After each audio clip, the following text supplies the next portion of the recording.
The gavel strikes, its sound echoing through the courtroom, silencing the murmurs of the onlookers. At the front of the room, a white-haired judge leans forward, his voice cutting like a blade. "Another excuse, Mr. Carter? Or are you just incapable of taking responsibility for your life?" The man before him, a tall, soft-spoken black father dressed in a faded suit, shifts uncomfortably, his eyes focused on the floor. The courtroom watches in uneasy silence, the air heavy with judgment.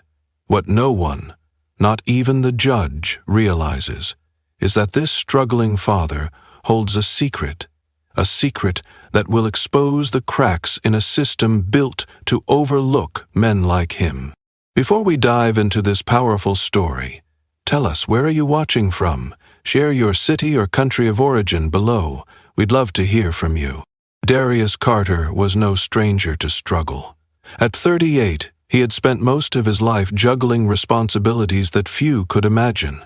As a single father raising 2 young children, every day felt like a battle against time, poverty, and a system that seemed designed to hold him back. Darius worked 2 jobs, morning shifts at a factory and late nights as a delivery driver, barely managing to make ends meet. His hands bore the calluses of labor, his face the quiet resilience of a man determined to provide for his family no matter the cost. Yet, in the quiet moments, when the kids were asleep and the weight of the day bore down on him, he often wondered how much longer he could keep this up. Home was a modest apartment in the heart of a busy city.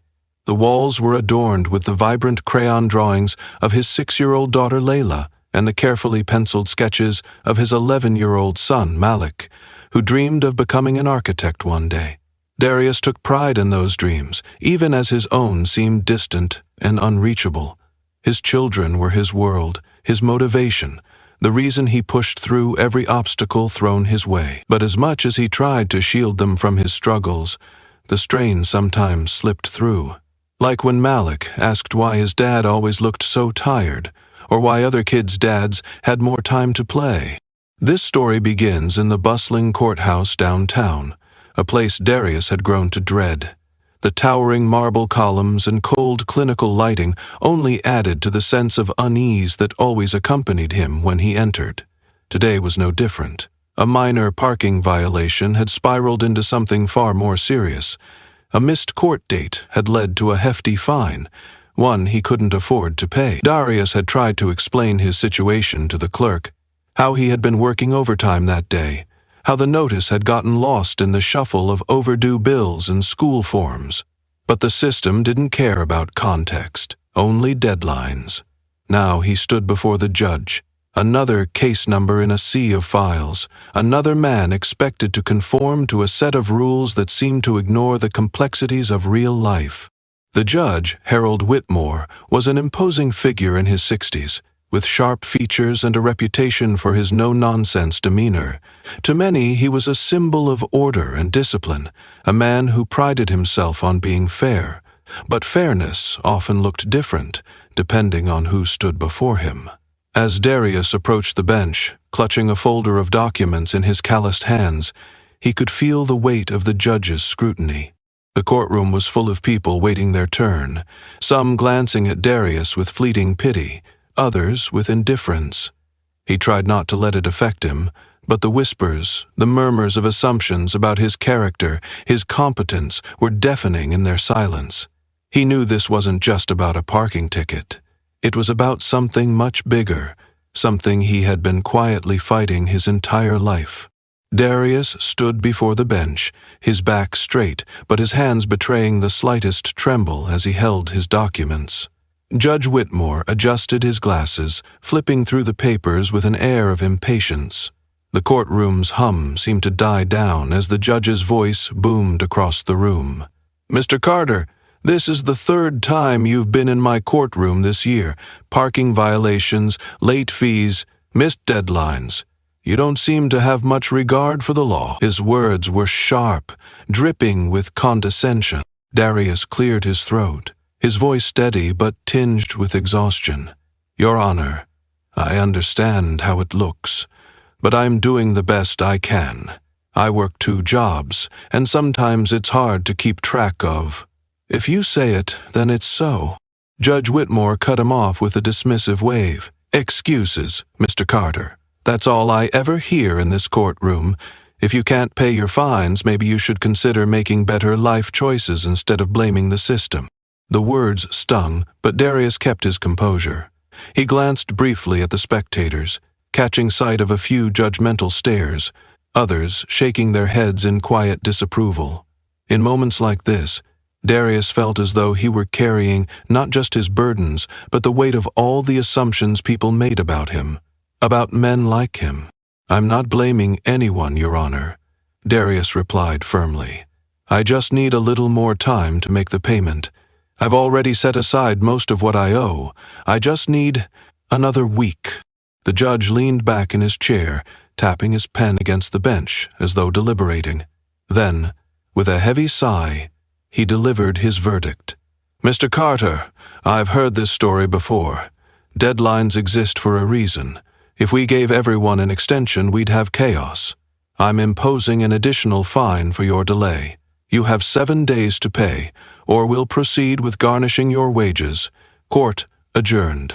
The gavel struck, and the sound echoed like a final judgment on Darius's character. He stood there for a moment, stunned.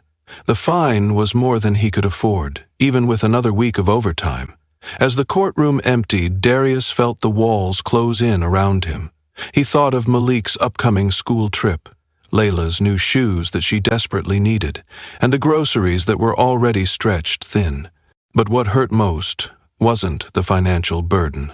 It was the humiliation, the way the judge had looked at him, spoken to him, as though he were nothing more than a statistic, a stereotype, as though his struggles were a result of his own failures, rather than a system designed to make people like him fight twice as hard for half as much. Outside the courthouse, Darius sat on a bench, his head in his hands. He replayed the judge's words over and over, each one cutting deeper than the last. He wasn't angry. He was tired. Tired of trying to explain himself. Tired of being dismissed. Tired of fighting battles no one seemed to notice. That evening, as he returned to his second job, the weight of the day still heavy on his shoulders, something happened that would set the next series of events into motion. While delivering an order to a high-end restaurant downtown, Darius overheard a conversation between 2 men at the bar. One of them, a local journalist named Eric Hayes, was discussing a series of investigative pieces he'd been working on about systemic bias in the legal system. "Did you know," Eric said, "that in cases involving minor infractions, black defendants are fined nearly 20% more on average than their white counterparts? And judges like Whitmore, don't even get me started, his record is full of disparities. The numbers don't lie." Darius froze, the words hitting him like a jolt. He hesitated for a moment, then approached the journalist cautiously. "Excuse me," he said, his voice tentative. "I couldn't help but overhear. You're talking about Judge Whitmore?" Eric looked up, startled, but quickly nodded. "Yeah, why?" Darius hesitated, then took a deep breath. "Because I think I might be able to help you, or at least give you a story you might want to hear." Over the next hour, Darius recounted his experience in Whitmore's courtroom, along with other instances where he had felt the sting of unfair treatment. Eric listened intently, scribbling notes and asking questions. "You're not the first person to bring up concerns about Whitmore," he said finally. "But if we're going to expose this, we need more than just anecdotes. Do you have any evidence? Paper trails, transcripts, anything?" Darius thought about the folder he had clutched so tightly in court, filled with notices, receipts, and court documents. "I might," he said slowly, "but I'll need help putting it together." Eric nodded. "If you're willing to take a risk, we can do this. But you need to be ready for what comes next. Once we go public, there's no turning back." That night, Darius worked with Eric to compile everything he had. Transcripts of court proceedings, records of fines disproportionately levied against him, and even stories from other defendants who had faced similar treatment. The deeper they dug, the clearer the pattern became. Whitmore wasn't just a tough judge, he was a biased one, consistently penalizing black defendants more harshly than others. As the days passed, tension built. Eric's story was nearing completion, and Darius knew it was only a matter of time before it went public.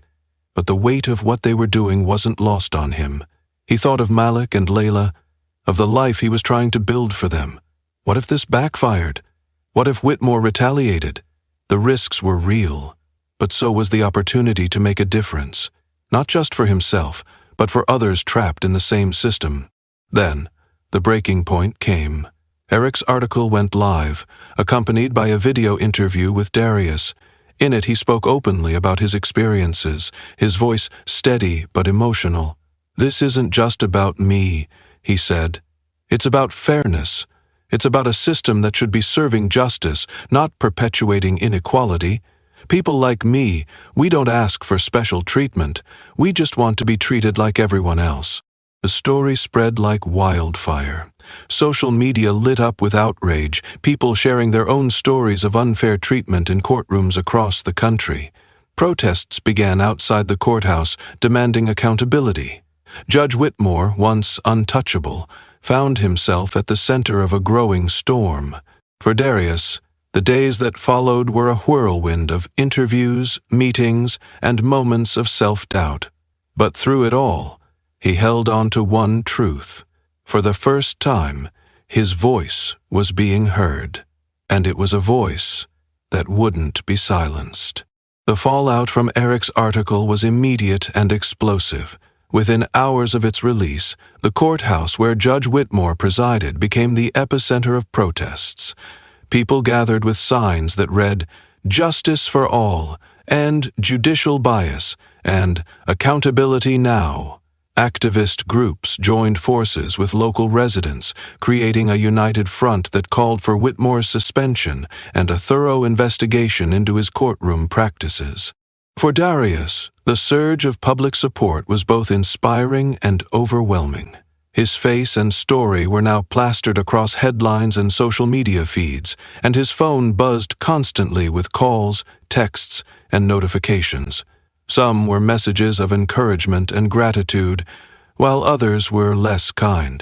"You're just looking for attention," one email read. "People like you are the problem, not the system." "Keep fighting, Darius," said another message. "You're a hero to so many of us." But as the days went on, the weight of his decision began to press down on him. The public attention wasn't just directed at him. It had reached his family, too. Layla received strange calls on her phone, and Malik came home from school one day, his face tense with confusion. "Dad?" Malik said hesitantly, placing his backpack down on the kitchen table. "Some kids were talking about you today.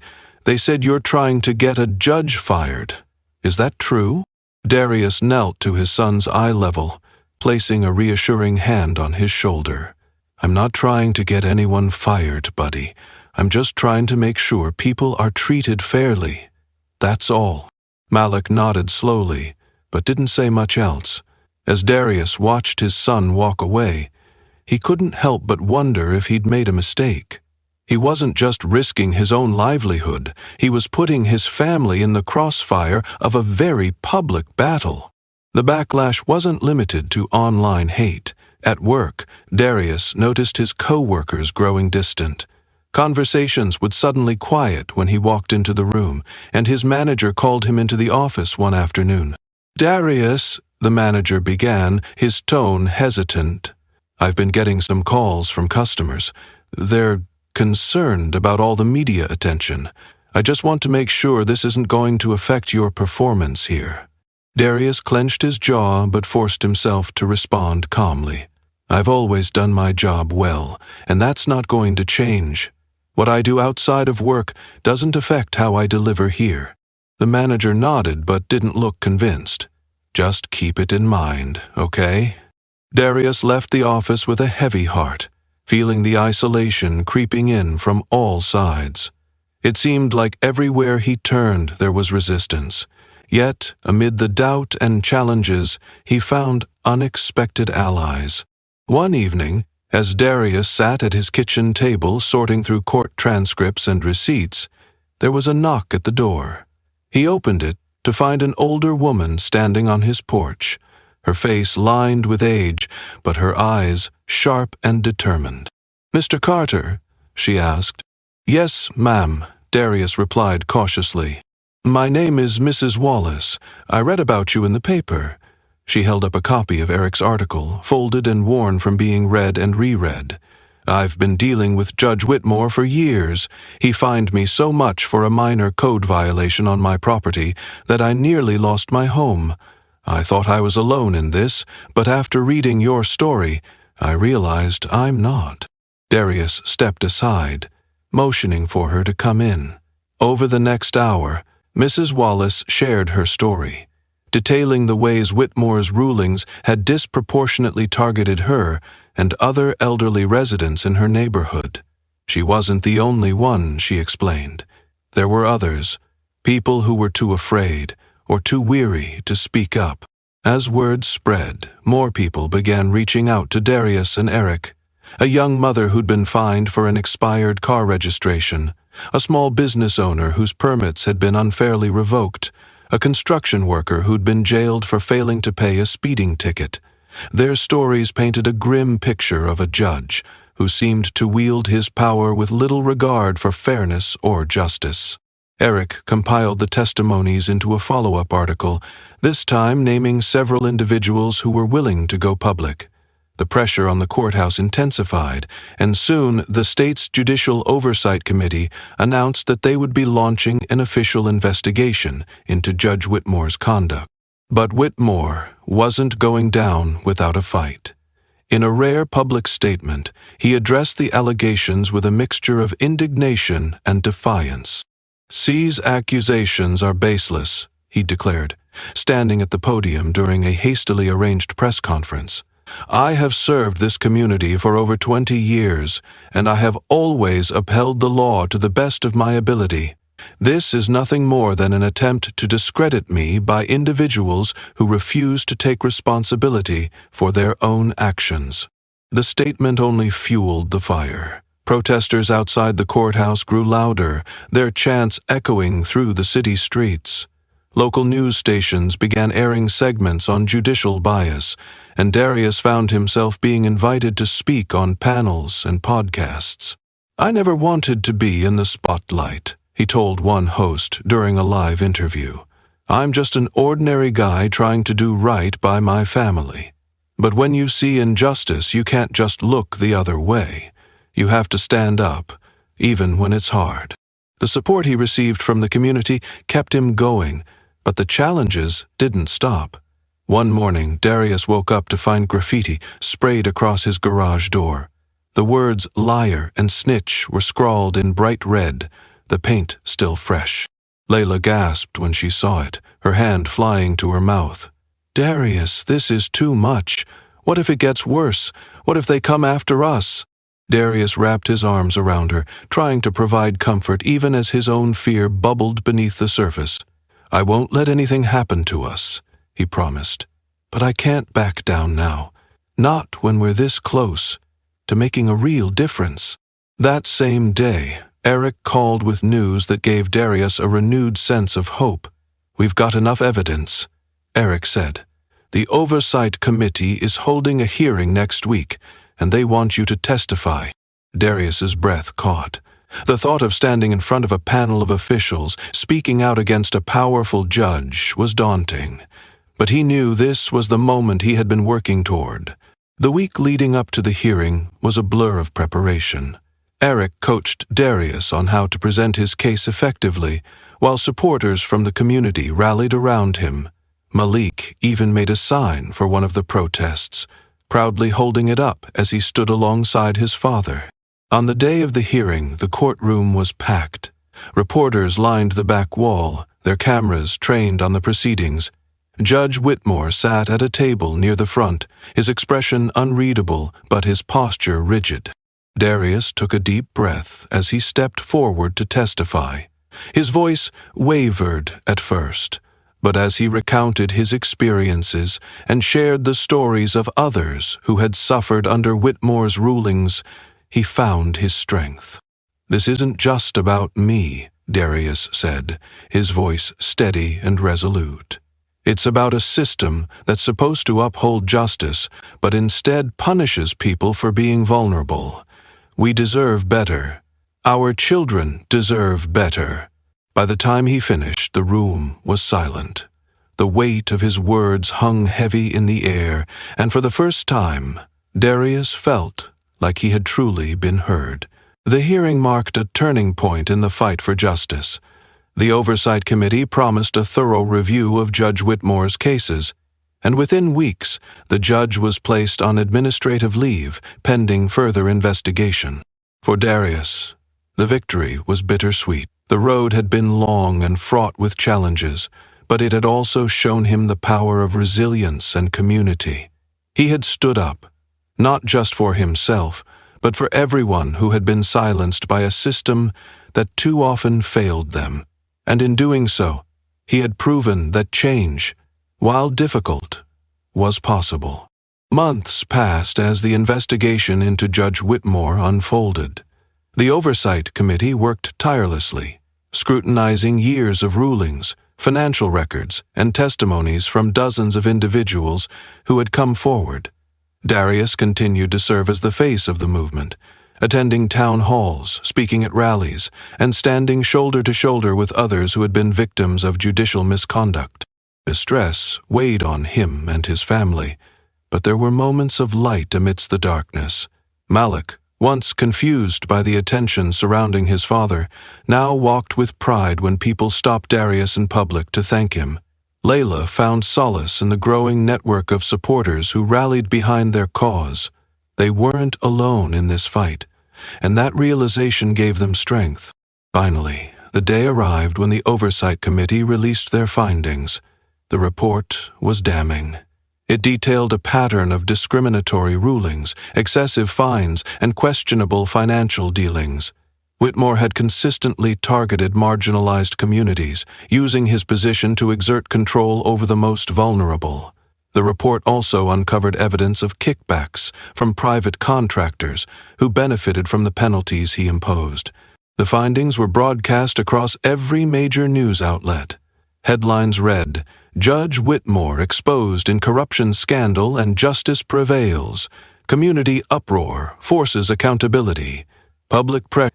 And within days, Whitmore was arrested on charges of corruption, abuse of power, and fraud. Darius watched the news from his living room. His family gathered around him. When the footage showed Whitmore being led out of the courthouse in handcuffs, Darius felt a wave of relief wash over him. He wasn't the kind of person who celebrated someone else's downfall, but this wasn't about revenge. It was about accountability. "Dad, you did it," Malik said, his voice filled with awe. "No, we did it," Darius corrected, pulling his son into a hug. "All of us." The news of Whitmore's arrest sent shockwaves through the community. For those who had suffered under his rulings, it was a long-awaited moment of validation. Mrs. Wallace, the elderly woman who had nearly lost her home, called Darius to thank him personally. "I never thought I'd live to see the day," she said, her voice thick with emotion. "You gave us hope, Darius. You gave us our voices back." But the victory was about more than just bringing down a corrupt judge. It was a catalyst for change. The scandal prompted widespread reforms in the local judicial system. Mandatory bias training was implemented for all judges, and a civilian oversight board was established to monitor court proceedings and address complaints. Darius was invited to speak at the ceremony, where the new oversight board was officially inaugurated. As he stood at the podium, looking out at the crowd of familiar faces, he felt a deep sense of gratitude. "This isn't the end of the road," he said, his voice carrying over the crowd. "It's just the beginning. We've proven that when we stand together, we can make a difference. But there's still work to be done.